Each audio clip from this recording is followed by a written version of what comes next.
Hello students, और आप सभी का मोस्ट वेलकम है हमारे टैलेंट एकेडमी के यूट्यूब चैनल पे।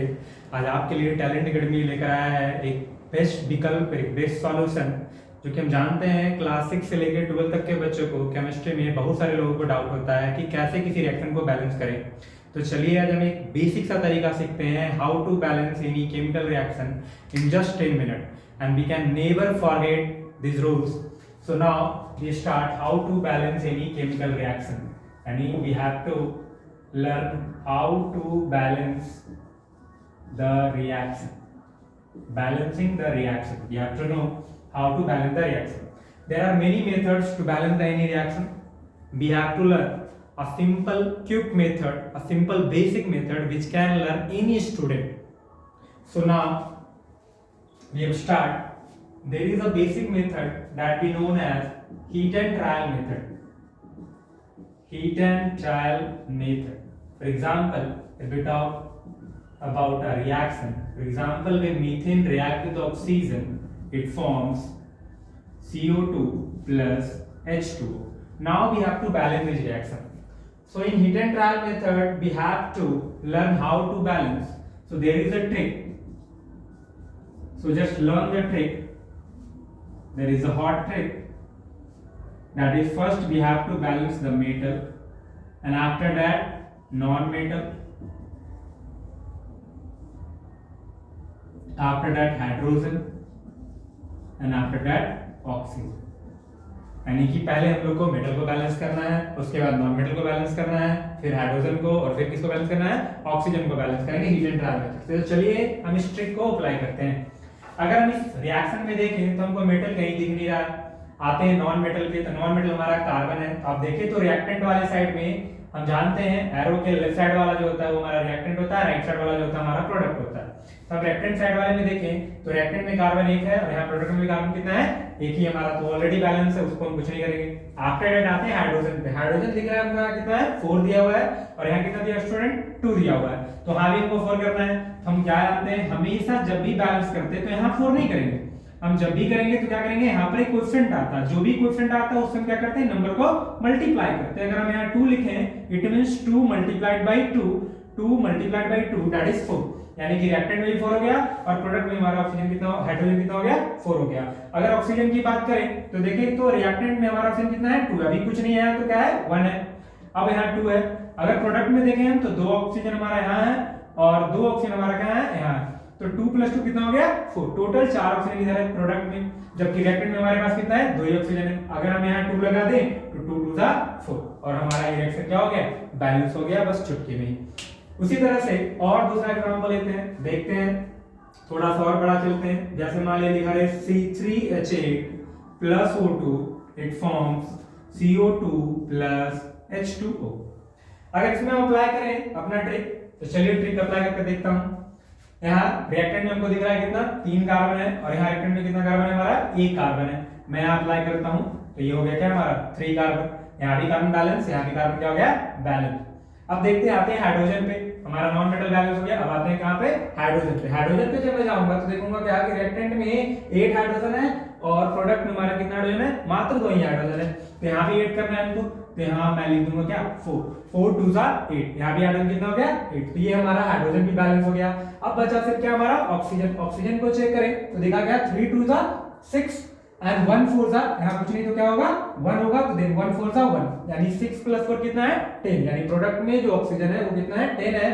तो मैं रिएक्टेंट में भी 10 कर लूंगा तो 5, यानी 5 × 2 = 10 और ये रिएक्शन क्या हो गया, आसानी से बैलेंस हो गया।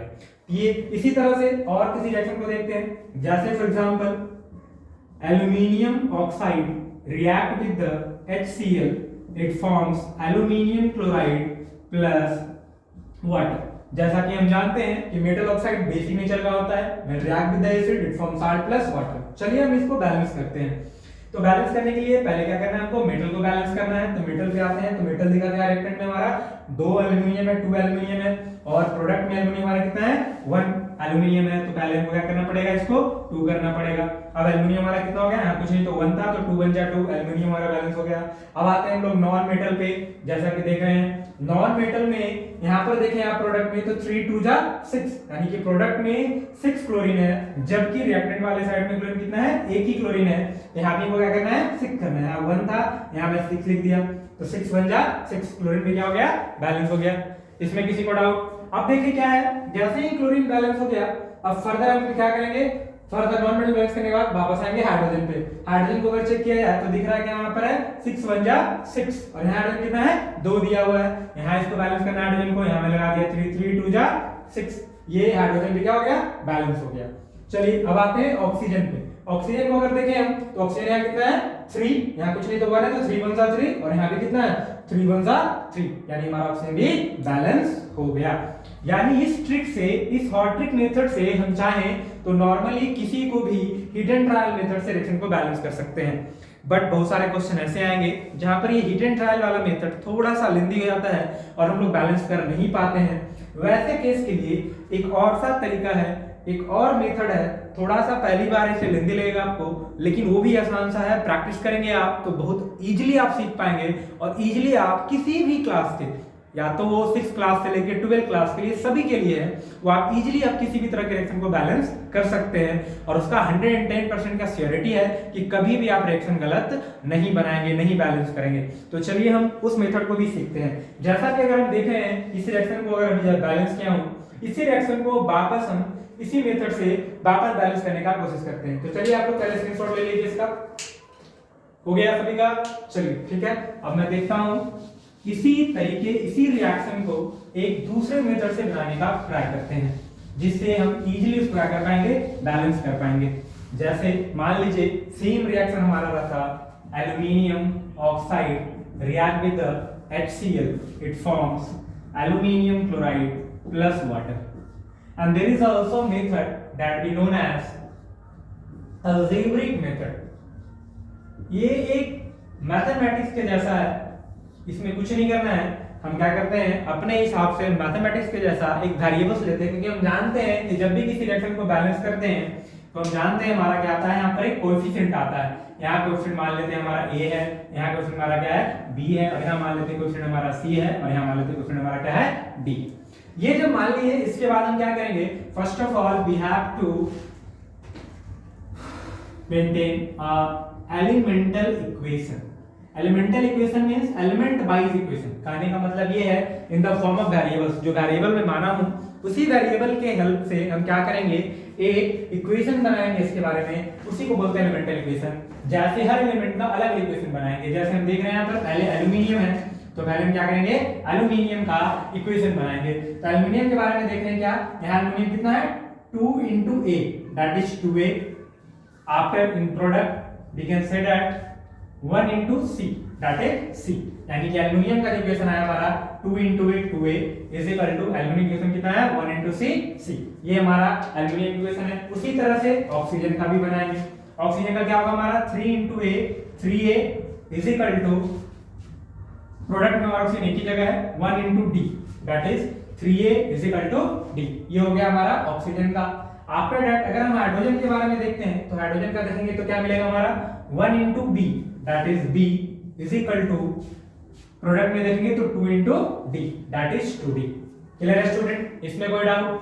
आफ्टर दैट अगर हम देखें क्लोरीन के बारे में तो क्लोरीन का हमको क्या होगा, 1 into B, B is equal to, अगर हम याद रखें क्लोरीन का तो क्या लिखा है, 3 into C, that is 3C। ये हमारा इक्वेशन रेडी हो गया इस रिएक्शन के लिए। ये हमारा एलिमेंटल इक्वेशन जो कि वेरिएबल हम माने थे ABCD, इसके फॉर्म में हो गया। अब हमको यहाँ क्या देखना होता है, इस वेरिएबल में हम देखेंगे कि कौन सा वेरिएबल सबसे ज्यादा टाइम आया है। जो वेरिएबल सबसे ज्यादा टाइम दिखेगा उसको हम 1 मानते हैं। अब यहाँ पर क्या देख रहे हैं, यहाँ A भी 2 टाइम्स आया है, B भी 2 टाइम्स आया है, C भी 2 टाइम्स आया है, D भी 2 टाइम्स आया है। आप किसी को भी 1 मान लें, आपका इक्वेशन कभी गलत नहीं होगा। तो चलिए देखते हैं। सपोज कीजिए हम मानते हैं क्या, A को 1 मानते हैं, let A is equal to 1। इस इक्वेशन में हम A को क्या मान लिए, 1 मान लिए। अब आप देख रहे हैं जैसा कि 2A is equal to C लिखा हुआ है, it means we can say that 2 into A का वैल्यू कितना पुट कर रहे हैं, 1 पुट कर रहे हैं, तो C, इट मींस सी का वैल्यू, ए का वैल्यू हम लोग लेट किए थे 1, सी का वैल्यू आ गया हमको कितना 2। अगर आप देखें तो 3a इक्वल टू डी लिखा हुआ है, तो जैसा कि आप देख रहे हैं 3a, a का वैल्यू कितना 1, सो d, तो d इक्वल टू कितना आ गया 3। यहाँ से देखिए हमको a का वैल्यू मिल गया, c का वैल्यू मिल गया, d का वैल्यू मिल गया। अगर हम b की बात करें तो देखिए हमको यहाँ दिखाई दे रहा है b के बारे में, b इक्वल टू 3c दिया हुआ है, 3 into c, और c के बारे में हम जानते हैं c का वैल्यू मेरे पास कितना है 2 आया है। हम यहाँ लाकर क्या करेंगे, पुट करेंगे, तो मिल जाएगा b का वैल्यू कितना 6, 3 2 6, यानी हमारे पास अब a का वैल्यू भी है, b का वैल्यू भी है, c का वैल्यू भी है और d का वैल्यू भी है। अब इसका हम प्रोपोर्शन लेंगे a:b:c:d। a का वैल्यू 1 है, b का वैल्यू हमारा कितना आया था जी 6 आया था, c का वैल्यू हमारा 2 है और d का वैल्यू हमारा कितना है 3 है। अगर ये फ्रैक्शन में आता तो इसका एलसीएम लेते, प्रोपोर्शन निकालते, बट यहाँ फ्रैक्शन में नहीं आया तो बहुत ही आसान है। इसका मतलब ये हुआ a की जगह 1 पुट करना है, b की जगह 6 पुट करना है और c की जगह 2 पुट करना है, d की जगह 3 पुट करना है, और हमारा ये बैलेंस इक्वेशन मिल जाएगा हमको। इसके साथ 1 आप पुट भी कर सकते हैं, नहीं भी पुट कर सकते हैं। b की जगह क्या पुट करेंगे हम लोग 6 पुट करेंगे और c की जगह क्या पुट करेंगे 2 पुट करेंगे, तो मिलेगा हमारा क्या AlCl3, और d के लिए क्या पुट करेंगे 3 पुट करेंगे, और ये हमारा रिएक्शन क्या हो गया, फिर से बैलेंस इक्वेशन मिल गया। तो ये भी एक आसान सा तरीका है, इसमें किसी भी तरह का क्वेश्चन क्या कर सकते हैं हम बना सकते हैं। इससे पहले वाला जो मैं बताया हिट एंड ट्रायल मेथड, उसमें थोड़ा सा आपको प्रॉब्लम ये होगा कि बहुत बार ऐसा भी क्वेश्चन आता है जिसमें हिट एंड ट्रायल आप यूज करेंगे तो आप बैलेंस नहीं कर पाएंगे। अब कैसा क्वेश्चन हुआ है मैं वो भी बता देता हूं और उसको इस तरीके से बना कर दिखाता हूं कि अगर वो हिट एंड ट्रायल से नहीं बना तो आप इस अलजेब्रिक मेथड से आप वैसे रिएक्शन को भी, वैसे क्वेश्चन को भी आप कैसे बैलेंस कर पाएंगे। तो चलिए हम उसको भी देखते हैं। इसमें किसी को डाउट है तो पूछेंगे, नहीं तो फर्दर हम बढ़ते हैं उस आगे नेक्स्ट मेथड के लिए। चलिए देखते हैं नेक्स्ट क्वेश्चन। इस वाले में क्या करना है हमको, अब देखेंगे इस वाले को कि कैसे करना है इसको बैलेंस। इस वाले में करना क्या होता है, जैसे मान लीजिए सपोज कीजिए कोई रिएक्शन लिखता हूं मैं PbNO3 हॉल्ट वाइज। जैसा कि हम जानते हैं ये है हमारा लेड नाइट्रेट। लेड नाइट्रेट को जब हम हीट करते हैं तो मिलता है हमारा क्या है लेड ऑक्साइड प्लस NO2 और प्लस क्या O2। अगर आप इसको हिट एंड ट्रायल मेथड से, यानी कि जो मैं कुछ देर पहले बताया था हिट एंड ट्रायल मेथड में कि पहले मेटल को बैलेंस करें, फिर नॉन मेटल को बैलेंस करें और फिर ऑक्सीजन को बैलेंस करने जाएं, तो अगर इस मेथड को अगर बैलेंस करने जाएंगे तो बड़ा डिफिकल्ट होगा। क्यों डिफिकल्ट होता है ऐसे क्वेश्चन को हिट एंड ट्रायल मेथड से बनाने में, क्योंकि आप देख रहे हैं गौर करेंगे तो यहाँ भी ऑक्सीजन है, यहाँ भी ऑक्सीजन है और यहाँ भी क्या है ऑक्सीजन है। अब ये सब जगह ऑक्सीजन है, अब इसको हाउ टू बैलेंस, अब कैसे करेंगे। अगर नंबर लिखना है ऑक्सीजन को बैलेंस करने के लिए यहाँ भी लिख सकते हैं, यहाँ भी लिख सकते हैं, यहाँ भी लिख सकते हैं। अब हमको कैसे पता चलेगा कि ऑक्सीजन का नंबर कहाँ है, ये तो हम लोग को पता है ही नहीं। टीचर जब पढ़ाते हैं क्लास में तो क्या करते हैं उनको आइडिया होता है, वो पहले से पढ़ा रहे हैं, उनका रिवीजन है तो उनको पता होता है कि हमको कहाँ रखना है। और मान लो मैं एक स्टूडेंट हूँ तो मेरे को कैसे पता रहेगा कि कौन सा नंबर कहाँ पुट करना है। तो इसके लिए हम लोग क्या करेंगे, हम लोग बेसिक सा अलजेब्रिक मेथड का तरीका यूज करेंगे। कैसे यूज करेंगे तो देखते हैं। पहले क्या करेंगे, हम मान लेते हैं क्वेश्चन हमारा क्या है ए है, यहाँ क्वेश्चन क्या हमारा है बी है, यहाँ क्वेश्चन हमारा क्या है सी है और यहाँ हमारा क्वेश्चन क्या है डी है। इस तरह से हम फिर से क्वेश्चन मान लिए। फर्दर क्या करेंगे, इक्वेशन बनाएंगे, एलिमेंटल इक्वेशन। फर्दर हमारा काम क्या है एलिमेंटल इक्वेशन बनाना। फर्दर हम एलिमेंटल इक्वेशन बनाएंगे, पर हर एलिमेंट का अलग से इक्वेशन बनाएंगे। पीबी के लिए इक्वेशन बनाएंगे पहले, तो पीबी का इक्वेशन क्या आएगा हमारा, यहाँ पीबी कितना है 1 है तो 1 into a is equal to, अगर आप देखें तो पीबी यहाँ कितना है 1 into b, सिर्फ एक ही पीबी था तो 1 into b हो गया हमारा। आफ्टर दैट अगर नाइट्रोजन की बात करें तो देखेंगे क्या, यहाँ ब्रैकेट में 2 लिखा हुआ है, इसका मतलब ये हुआ 2, यहाँ क्वेश्चन तो क्या है 1, तो 2 into 1 2 into a 2a is equal to, आप नाइट्रोजन यहाँ देखें तो क्या है 1 into c, that is 2a is equal to c। ये हमारा हो गया nitrogen, 2a is equal to c।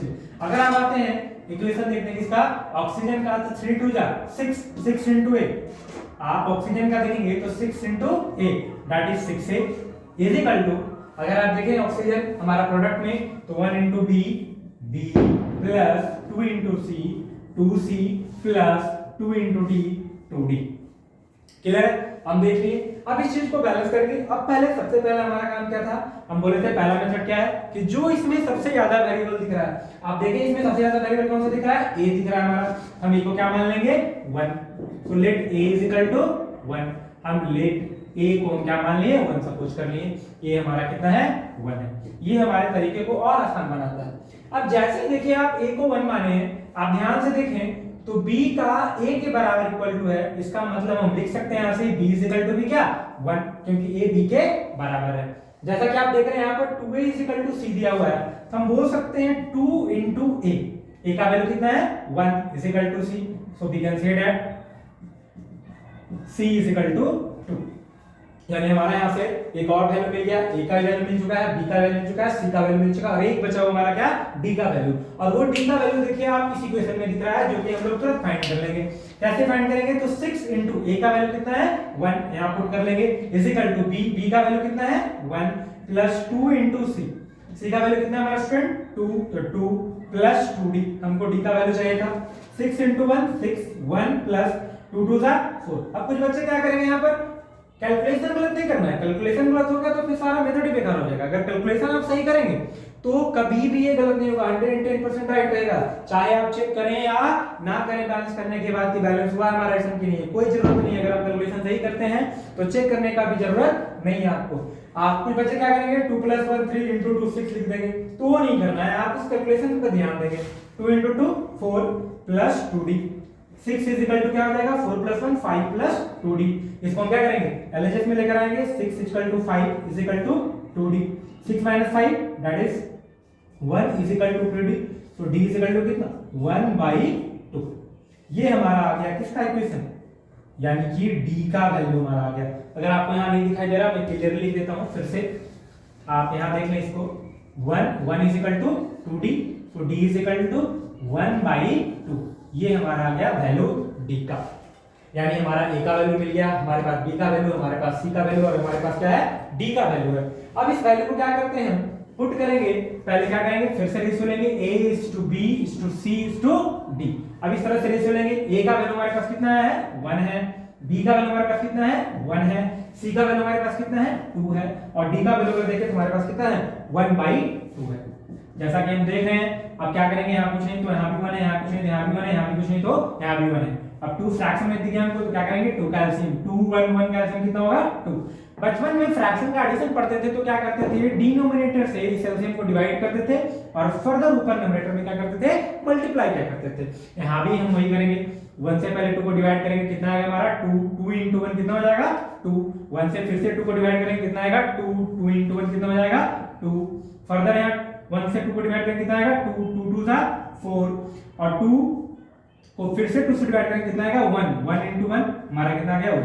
अब हम क्या करेंगे, जो हम एलसीएम लेते हैं उसको भूल जाएंगे कि क्या था, अब हम सिर्फ ऊपर वाले न्यूमरेटर के वैल्यू को देखेंगे, तो क्या है हमारा 2:2:4:1, यानी हमारा वैल्यू मिल चुका है, a के जगह 2, b के जगह 2, c के जगह 4, d के जगह 1। चलिए अब हम पुट करते हैं और इसको चेक करते हैं कि हमारा रिएक्शन बैलेंस हुआ है या नहीं हुआ।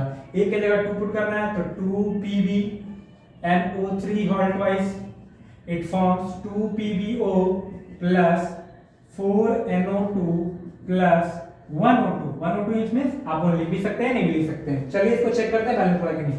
आप यहाँ देखें तो 2 1 जा 2, 2Pb, यहाँ कितना है 2 1 जा 2, 2Pb, हमारा Pb क्या हो चुका है लेट बैलेंस हो चुका है। नाइट्रोजन देखें तो 2 into 1, 2 into 2 4, 1 4 जा 4, हमारा नाइट्रोजन भी क्या हो चुका है बैलेंस हो गया। अब आते हैं ऑक्सीजन पे, 3 2 जा 6, 6 2 जा 12, यानी कि रिएक्टेंट वाले साइड में हमारा ऑक्सीजन कितना है 12 है।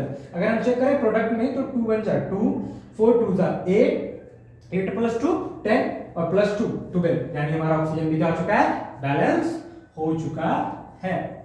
अगर आप इस मेथड को यूज करेंगे ना तो 6 से लेकर 12 तक में किसी भी क्लास के क्वेश्चन को अगर आप बनाना चाहेंगे तो आप किसी को बना सकते हैं। हाँ, अगर पहली बार ये तो आपको लगेगा कि सर बहुत ज्यादा लेंदी है, लेकिन ये लेंदी नहीं है। इसलिए लेंदी नहीं है क्योंकि अगर पहली बार बना रहे हैं इसलिए मैं इतना बता रहा हूँ। जब आप 1 2 बार बना लेंगे इसको ना तो आपके लिए बेटर प्रैक्टिस अगर आप करेंगे तो आप इजीली चुटकी में ही बना लेंगे। और आपके काइंड एंड फंक्शन की बता दें कि जो हीट एंड ट्रायल मेथड जो आप यूज कर रहे थे ना वो भी कहीं ना कहीं इसके इक्वेशन से मिलता जुलता दिखेगा आपको। तो अगर आप इसका प्रैक्टिस करेंगे ना तो साथ में जो हीट एंड ट्रायल था कि पहले मेटल को फिर नॉन मेटल को फिर हाइड्रोजन को फिर ऑक्सीजन को बैलेंस करना है तो उसको बैलेंस कर सकते हैं। तो चलिए एक हम लोग मेथड सीख लिए। अब इसी मेथड को आगे आप क्या करेंगे घर में प्रैक्टिस करेंगे।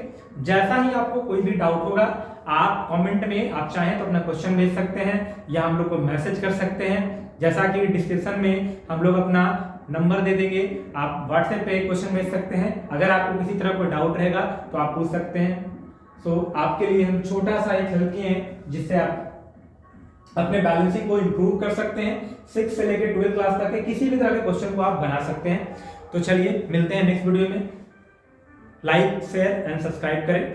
Thank you so much.